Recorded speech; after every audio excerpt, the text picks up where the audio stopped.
about heart. Today's about what's in here. It's about coming up with every tough ground ball, making every hustle play, diving for every end line. It's about when you're tired, looking at your brother and digging deep. And I know this team is ready to go to hell and back to get this win. It's gonna take everybody. It's gonna take an army. But trust yourself and trust each other. Together on three. 1, 2, 3. Yeah, come on. We had lofty goals this year. We definitely had a chip on our shoulder. We were a hard-working group. Our seniors provided us with a ton of leadership. Coming in February, we were all hungry to get after it. Everyone in the offseason knew how dedicated we could be and how good we could be to make a deep run this season. Early on, the one thing that we talked a lot about is consistency and winning the day. It was about making sure that you were doing what you needed to now. One of our biggest core values is being humble and kind of winning the day. If we came out with a level of engagement and energy, our goals were very much within reach. We're a great team and we have lofty goals of winning championships. We did feel like we had the culture, the drive, and the guys in the locker room to make a really strong playoff push, and that was our goal. I love you boys, and I got your backs like you got mine. It's a game of heart and guts. Let's see it in the white uniform. Yes, sir. Together on three. 1, 2, 3. Yeah. Let's go.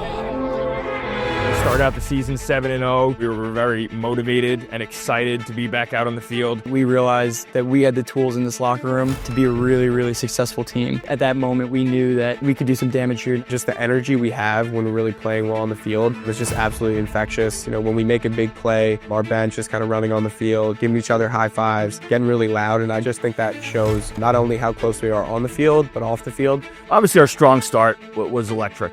Coming out 7-0 and getting to top 5 in the country was a statement. That was something that we wanted to prove, but we did have some down points after that run. We went through a little bit of a 2-week lull. Some execution issues on both sides of the ball, offense and defense. We had games and practices where we might have taken a couple moments off, and that cost us. We started taking practice a little bit for granted, and we lost a couple games down the stretch, just really given execution.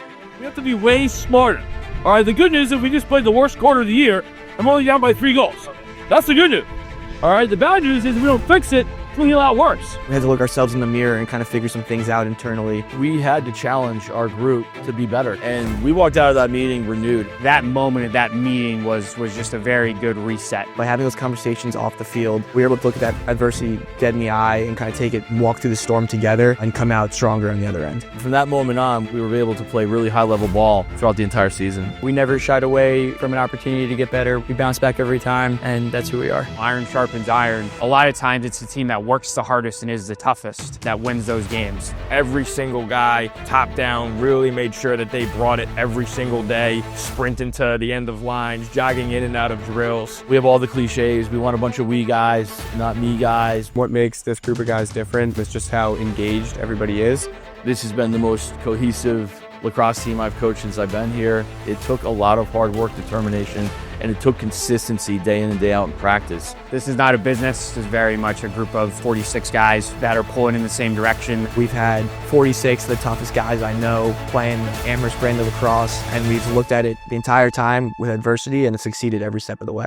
Just lacrosse, the game, is pretty much something I've poured my whole life into. So the fact that it's coming to an end is definitely very emotional. It's sad that it's over. I know that we're leaving the A better than we found it, and I'm tremendously proud of that.